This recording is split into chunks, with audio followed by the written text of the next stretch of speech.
واعتصموا بالله جميعا ولا تفرقوا. وقال النبي صلى الله عليه وسلم بني الإسلام على 5 شهادة أن لا إله إلا الله وأن محمد رسول الله وإقام الصلاة وإيتاء الزكاة وصوم رمضان وحج البيت من استطاع إليه سبيلا. Sadaqallahu. Yang saya hormati Ahlul Bait serta saya muliakan yaitu Bapak kita Abdul Muthalib. Selanjutnya yang saya hormati Bapak Ketua, selanjutnya para kiai, para guru-guru, para ustadz-ustadz, selanjutnya saudara bapak-bapak, saudara yang bersama-sama hadir kita di tempat yang mulia ini yang saya hormati. Pertama dan yang terutama, marilah kita panjatkan puji syukur kehadirat Allah Subhanahu wa taala yang mana pada sore yang berbahagia ini kita masih diberikan Allah kesehatan serta kesempatan sehingga kita sama-sama dapat hadir di tempat ini bersilaturahmi, bertatap muka. Mudah-mudahan perkumpulan kita pada hari ini diberkati oleh Allah Subhanahu wa taala dan mudah-mudahan kita semuanya dibimbing oleh Allah ke jalan yang diridhoinya.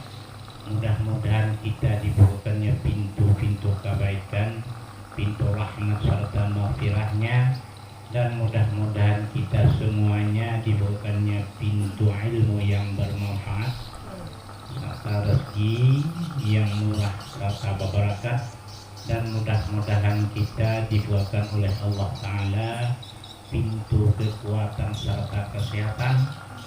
Mudah-mudahan kita disembuhkan oleh Allah daripada segala penyakit, baik pun penyakit zahir maupun penyakit batin.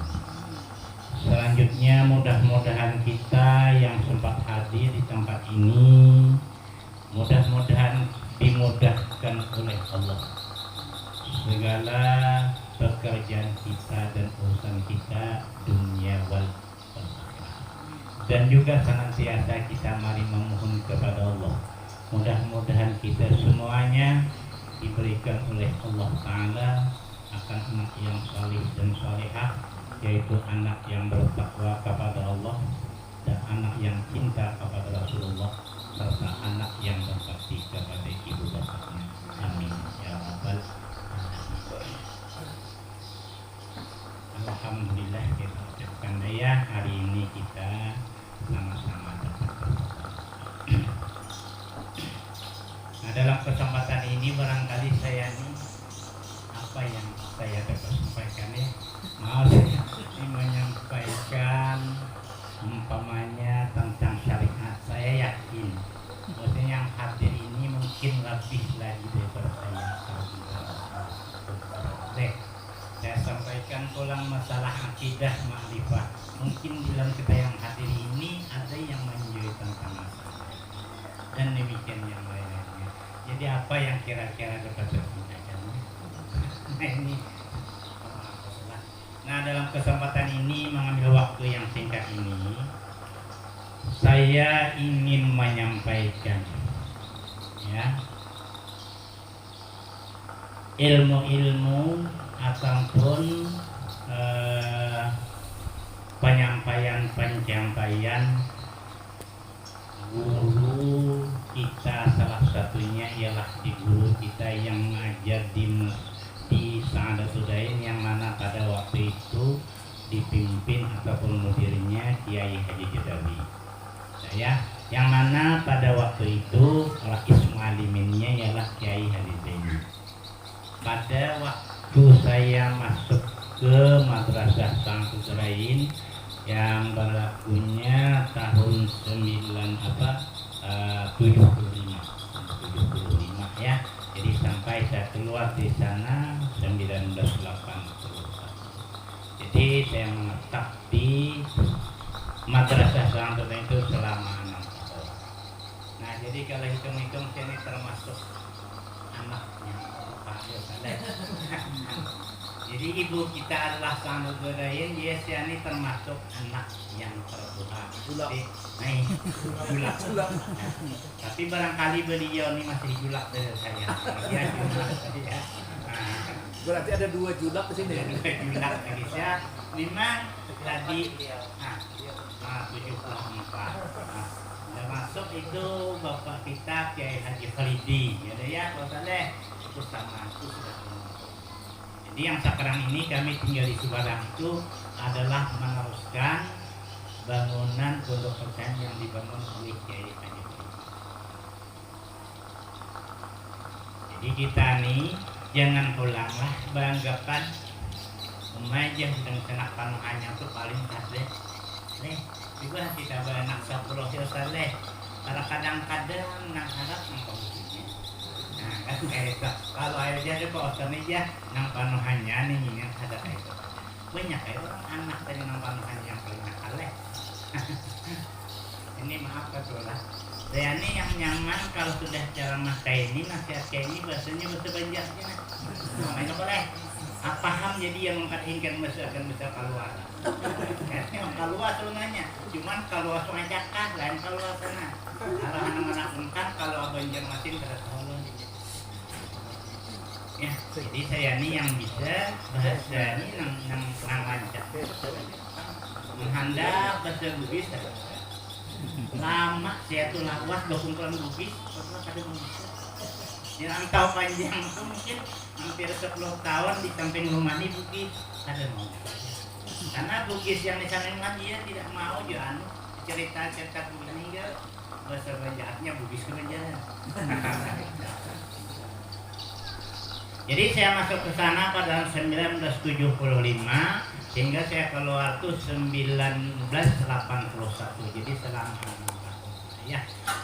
Nah, Bapak-bapak yang hadir sekalian, saya untuk mengisahkan atau menceritakan peristiwa ataupun hal-hal yang terjadi pada zaman ini bukan saya untuk berbangga, tapi saya merasakan itu sebagai nikmat bagi saya. Saya mengingat ahadus bin ni'mah, artinya menceritakan nikmat yang diberikan Allah kepada saya pada masa saya bekerja di sana. Ya. Dan mudah-mudahan saran-saran Bapak kita, khususnya Pak Kiai Jedawi itu yang insya Allah saya sampaikan mudah-mudahan juga dapat kita contohi dan dapat pula kita jadikan sebagai ilmu pengetahuan. Yang mana pada waktu itu saya berangkat dari Tembilahan ini, Bapak Kiai Haji Abdurrahman bin Haji Bakti ialah bapak beliau. Itu salah satunya yang sekarang ini adalah keramat yang terbesar di kecamatan Tanah Merah yang kita gerahi setiap jam haul beliau beribu yang besar. Sebelum saya berangkat ke Jambi, beliau pernah menyampaikan kepada saya, kata beliau, Makani, kalau kamu pergi ke Jambi masuk di Samuderayan, carilah yang pertama Kiai Haji Jedawi. Saya ingat betul pesan beliau. Jadi setelah saya pergi ke Jambi, berangkatnya ya kira-kira begini, dalam kada salah 10 hari setelah ada hari raya Fitrah nih. Jadi sampai ke Jambi, sampai ke Katul Yaman, pada waktu itu santrinya belum ada. Jadi saya tinggal di sana. Orang dari Riau ini di kita Tembilahan ini cuma 2 orang. Saya dengan orang. Karena di Kamuran adalah lagi kira-kira 10 lah ada satunya di. Yang mana pada waktu itu kita di bus aja keluar masuk mau belajar nih kemana aja, rumah mana aja, rumah guru bisa kita datang. Nah jadi kira-kira sudah seminggu saya di situ makan minum madrasah belum buka, santrinya belum ada, paling-paling buka begitu aja. Ya sudah seminggu kami bernotifikasi dan saya ingat bahwasanya pasang Kiai Haji Abdurrahman. Maka pada waktu itu pergilah saya ke rumah Bu Jedawi. Malam ya sudah salat maghrib, diberani-beranikan. Maka kita tahu prinsip beliau tuh apa ya, kita tahu pandai cuma di rumah nak kayak itu oleh beliau tidak menerima langsung aja. Tapi karena kami tidak putus asa, malam yang kedua kami pergi lagi dengan mudah. Sampai malam kedua belum lagi diterima. Sudah tuh banyaklah ada santri-santri yang sudah ada katanya. Sampai orang-orang kampung pun ada mengatakan, orang Banjar nih, kami yang sini aja belum pernah lagi sanggup minta belajar ilmu Jawi. Saya setelah mendengar cerita itu bukan saya mundur, malah saya semangat akhirnya. Bagaimana orang Banjar ini salah satunya dapat belajar ilmu Jawi. Hari yang kedua menghadap malam yang ketiga kami pergilah sebarang kapas ke Jambi. Lalu kami belikan pada waktu itu roti kaling tuh dua kaling roti gabin tuh ya, zaman dulu itu tuh enggak ya kayak gitu ya. Lalu kami belikan susu, belikan gula, belikan teh dan sebagainya. Malam ketiga sudah maghrib paling kurang tak. Ya, buat kisahnya nih. Pokoknya itulah rasa naik itu atau artinya dia di depan, Pak Guru, kami ingin belajar nahwu. Pokoknya bagaimanapun ini kami tolong bacakan bersama. Aja lah. Tak mau saja minta tolong bacakan bersama nih. Kami mau belajar nahwu. Nah, beliau berpikir kelihatannya lah kalau kamu betul-betul mau saja. Cuman beberapa syarat yang harus kita. Saya karena mau nih apapun yang disyaratkan tetap kita bantu ya Pak Guru. Nahwunya apa? Saya bilang terserah dengan Bapak itu. Nah langsung pada waktu itu diberikannya lah nahwu kami. Waktu itu dia ya. Waktu belajarnya setelah dia pulang dari mengajar di masjid. Dia tuh biasanya pulangnya jam 10. Cuman kata dia jam 10 seketika saya datang ke rumah ini, kamu harus ada nunggu di Jambi nih di pelantar depan nih. Apabila kamu ada di saya tutup pintu ya. Kami lah malam pertama nih.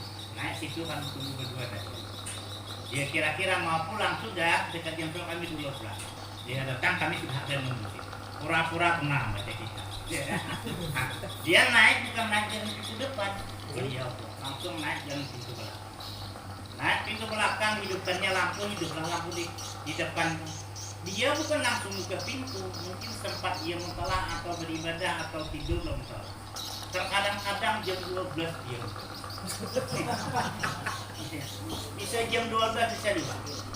Namun kita tetap dengan syarat ujarnya, kamu yang minta belajar nih satu kali pun tidak boleh diboleh parah. Apabila kamu yang minta nih satu kali aja saya ada, kamu dari kita Ada boleh libur Pak. Ada boleh libur. Dan saya membuka pintu nih pun pasti terkadang-kadang dia naik langsung bukanya pintu jam 10. Terkadang-kadang jam 12 dengan buka. Jadi di situ saja ya. Apabila dia buka pintu itu kita tahulah ketidur. Nah itu tutupnya lah pintu tuh sampai ke subuh udah dibuka lagi.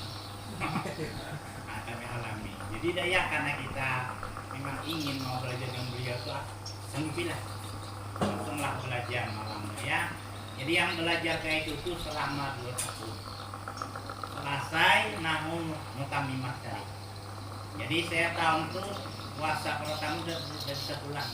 Karena menyelesaikan ya. Alhamdulillah saya tuh satu badis pun makanya ada dapat tinggal dengan beliau 2 tahun selesai. Ini bukan saya untuk berbangga ya, cuman kita melihat bagaimana guru yang betul-betul mencipta murid yang berilmu ya. Jadi setelah selesai 2 tahun langsunglah kami mengadakan selamatan di rumah beliau. Lah siaplah sudah kitab satu kitab tadi, rupanya beliau lain puasa. Setelah dia pulang ngajar di masjid, dia datang ke pondok saya. Ini belani lainnya, itulah saya yang berpikir sekarang ini kita ini mungkin belum ada yang sungguh-sungguh ya. Dia datang ke pondok saya, karena dulu pondok saya sebelah kanan dari masjid, dia punya harus ke sumur yang dalam. Nah setelah dia pulang aja naik ke situ. Pulang dia ngajar naik.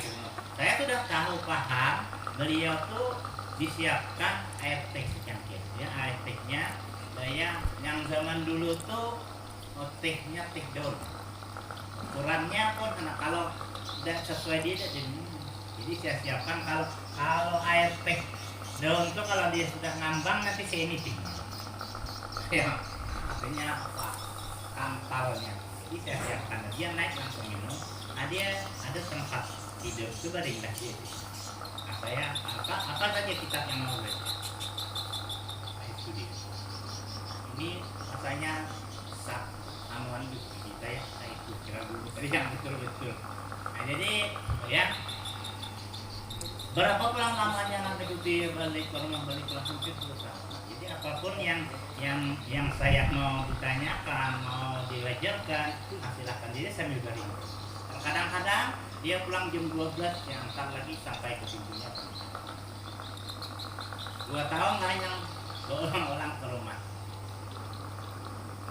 Nah, mungkin dalam kayak itu budaya dapat saya kutip ataupun saya rasakan ada hal-hal yang dia sampaikan itu yang rasanya menjadi ilmu. Pada suatu ketika malam tuh, saya baca kitab, cuman kitabnya sudah lupa saya. Setelah selesai saya baca kitab itu sampai ke babnya, lalu ada berbunyi wallahu a'lam bishawab. Ya. Kan kita kayak itu, bila habis itu wallahu a'lam bishawab. Jadi kalau kira-kira kita apa tuh Ustaz maknanya? Terjemahnya itu. Wallahu a'lam bishawab. Apa tuh terjemahnya? Kalau kita yang ada nih, coba terjemahkan Pak Talib. Samakan dengan saya menerjemah langsung kita gurunya. Salah ya. Coba apa kalau Pak Talib maknanya? Wallahu a'lam bishawab. Apa maknanya? Hanya Allah yang ashab yang benar. Allah yang lebih benar, yang lebih mengetahui leh bisawab dengan sebenarnya dah. A'lamu itu lebih mengetahui leh. Nah, jadi kita ini pasal sepakat lah mana ada itu leh. Wallahu a'lam bisawab itu maknanya dan Allah lah yang lebih mengetahui bisawab dengan sebenarnya. Ya. Nah, ya.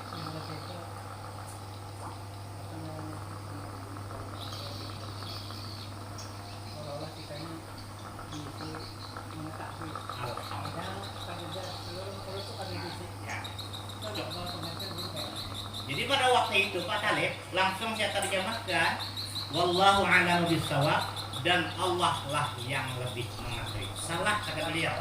Nah, langsung ditegur beliau salah. Lalu siapa? Dia ke guru. Bapak. Itu dia salah. Ini memang isim tabdil alamu nih. Nah, jadi ujar beliau firman jawab itu adalah isim tabdil laisa bibadi. Artinya bukan pada tempat. Kalau kamu manakan wallahu a'lam bishawab Allah yang lebih mengetahui, berarti kamu tidak sempurna belum hakikatan wahdaniyah bisifat.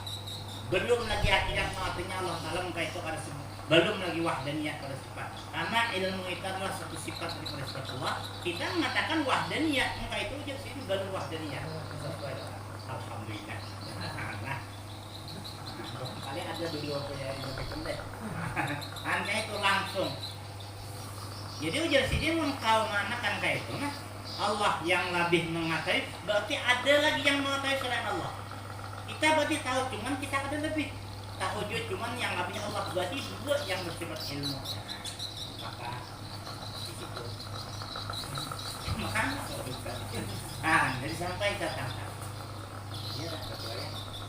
Iya jadi kalau itu botak. Iyalah. Nah jadi kalau nang sekarang nih lalu saya berpikir daya kalau memang kita makrifahnya memang kayak itu. Jadi saya lihat makna itu ada makna di dalam syariat. Ya kalau kita secara syariat, wallahu a'lam bishawab Allah yang lebih mengetahui. Tapi kalau kita kembalikan kepada hakikat ada berarti kita akan sempurna belum hakikatkan wahdaniyah itu. Ya kan? Nah nang ini apabila kita mengerti ini semuanya sifat maknawiyah itu sifat ma'ani jelek. Jadi umpamanya Allah yang lebih mengetahui, Allah yang lebih mendengar salah juga belum juga. Nah, Allah aja yang mengetahui satu.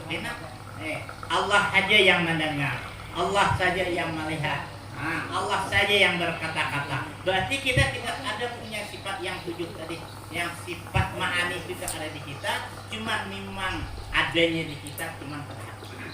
Jadi muka itu kayak apa? Yang mana? Nah, timbul pertanyaan kayak itu deh, dulu. Lalu jawabannya, artinya kita dapat mengetahui dengan pengetahuan. Kita dapat mendengar dengan pendengaran Allah. Demikian kita dapat melihat itu. Itu yang dapat saya kutip di dalam saya sedang sendirian berhadapan dengan beliau. Jadi betul-betul di sini apabila kita lihatkan deh, kita pelajari, kita dalami, inilah kesimpulan ilmu sifat tadi leh. Jadi tidak ada yang bersifat ilmu kecuali Allah. Tidak ada yang bersifat mendengar kecuali Allah. Tidak ada yang melihat diwahdaniya. Jadi dari sini mengkaitkan artinya kamu tuh belum lagi sampai ke etika tadi, masih ada yang mengetahui. Cuman kan ada lebih. Iyalah, kalau kita mengatakan Allah lah yang Allah lebih mengetahui dengan yang sebenarnya. Berarti kita ada juga tahu, cuman kita kata lebih. Allah yang lebih tahu. Sampai sekarang ini saya rasakan ilmu etika itu yang dapatnya pada malam-malam simbol-simbolik.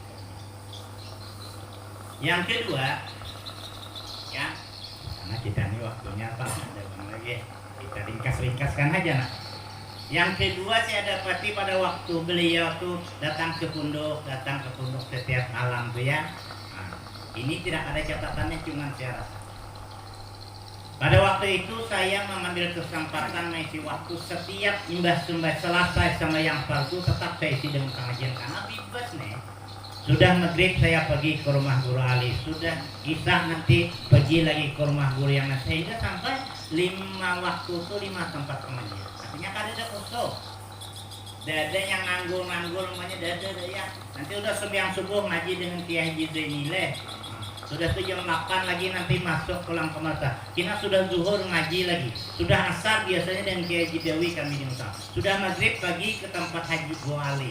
Sudah isya tuh ada lagi menjelang pengajian jam 9. Artinya ada sudah sembahyang dikosongkan daripada menutup.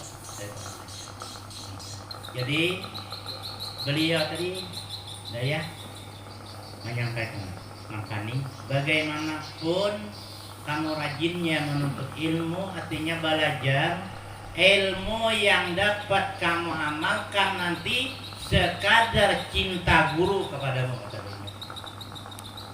Ilmu yang dapat kamu amalkan adalah sekadar bagaimana banyaknya cinta guru kepadamu. Jadi saya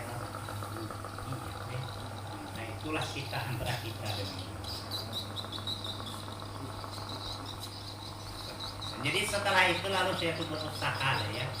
Bagaimanalah kiranya guru ini bisa menjadi cinta, artinya sayang dan kita ya. Jadi saya kalau pergi dari Tembilahan nih, saya lihat Kiai Jidewi apa yang paling hobi. Dia kan hobi berboleh. Iya atau hobi berboleh. Berboleh dia kan timah atau apa yang bergulung boleh. Nah kalau bergulung itu beliau tuh. Jadi saya bilang pergi dari Tembilahan nih, saya belikan rok warni. Karena waktu itu warning kan ya, dia beli deh. Mau ada jam aja. Kalau ada tandanya saya tinggal di kalimat belilah warning terkadang 2 3. Dan apa yang dibuatkan? Dia tuh suka betul. Ya memang kita tuh cara bersedekah itu ikhlas aja, cuman nang harapan bagaimana lah guru ini apa namanya tuh pancingan deh. Jadi disitulah saya mengambil dari bagaimana saya pokoknya dengan bumi mereka. Ini bukan saya bagaimana, cuma saya menceritakan yang saya alami dengan ya. Jadi berapa tahun setelah kemudian itu bagaimana saya ini supaya dapat artinya hubungan nomor. Saya menyiapkan ya beragam namanya dengan guru tadi, menyiapkan minuman guru di madrasah contohnya setiap pagi mungkin hampir 3 tahun ya. Jadi 2 madrasah itu pada waktu itu bila pagi saya balik dari ngaji di masjid tuh langsung jalankan air, siapkan apa namanya cangkir tadi, menyiapkan minuman 2 madrasah hampir 3. Memang niat kita tidak ada, itulah tadi bagaimana kita ini supaya dekat dan ada hubungan dengan dia. Dia sudah orang keluaran, bersihkan pulang cangkir, besok siapkan lagi. Jadi sekitar 3 tahun mungkin lebih saya menyiapkan untuk minum-minum dulu di madrasah. Jadi alhamdulillah ya, berkat kita mungkin dengan cara kayak itu dapatlah kita tuh selalu berhubungan dengan dan beliau tuh selalu setelah dia tuh kita sudah rapat kayak itu dia berpesan, makanya kalau kamu perlu dengan saya biarpun di tengah-tengah malam naik saja kalau kamu takut saja lah pintu depan itu dia ada kamar khusus gitu. Karena saya selalu ada waktu-waktu di bawahnya masuk ke kamar khusus, setelah dibuat itu tutupnya ya, terkadang lihat di situ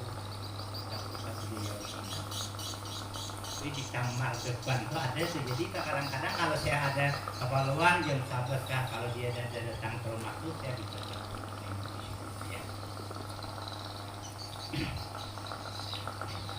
Jadi saya pernah dia pas karena sakit ya.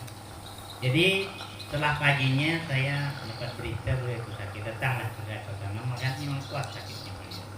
Jadi Pak, kalau bahasa kita tuh melihatnya tuh apa, titislah air mata. Lalu dia berkata, makanya mungkin katanya saya nih sakit ini belum mati, belum meninggal lagi. Karena itu katanya salam, insya Allah ini sembuh lagi, belum mati mungkin saya sakit.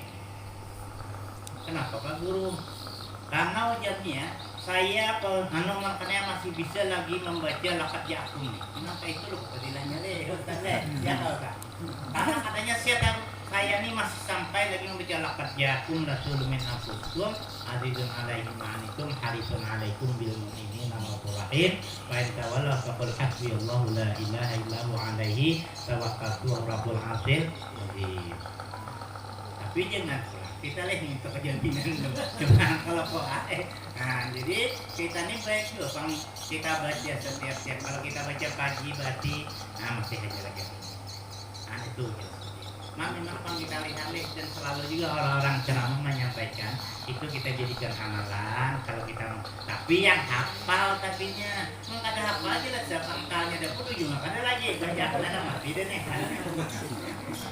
yang hafal yang sudah menjadi amalan kita, yang sudah kita amalkan pagi dan petang siang malam itu dah ya, pada suatu masa umpamanya kita ada dapat lagi, dapat pangkalnya ujungnya dah itu bengenya kalau Quran pokoknya kita hendak masuk mobil kain naik dulu hadang deh gimana kita mobil nah kayak itu yang ya sehingga banyaklah ya yang saya rasakan masa-masa beliau. Cuman dalam kesempatan ini itu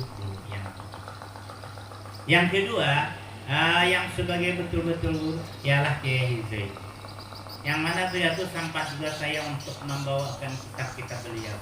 Setelah beliau itu mengajar kitabnya bawakan ke depannya, tempat duduknya saya siapkan daya kitab itu setelah selesai bawa balik pulang ke rumah, besok mengajar bawakan lagi, artinya beliau itu ada bawa pulang lagi kitab hadis Riyadhus Shalihin dengan tafsir Jalalain ya.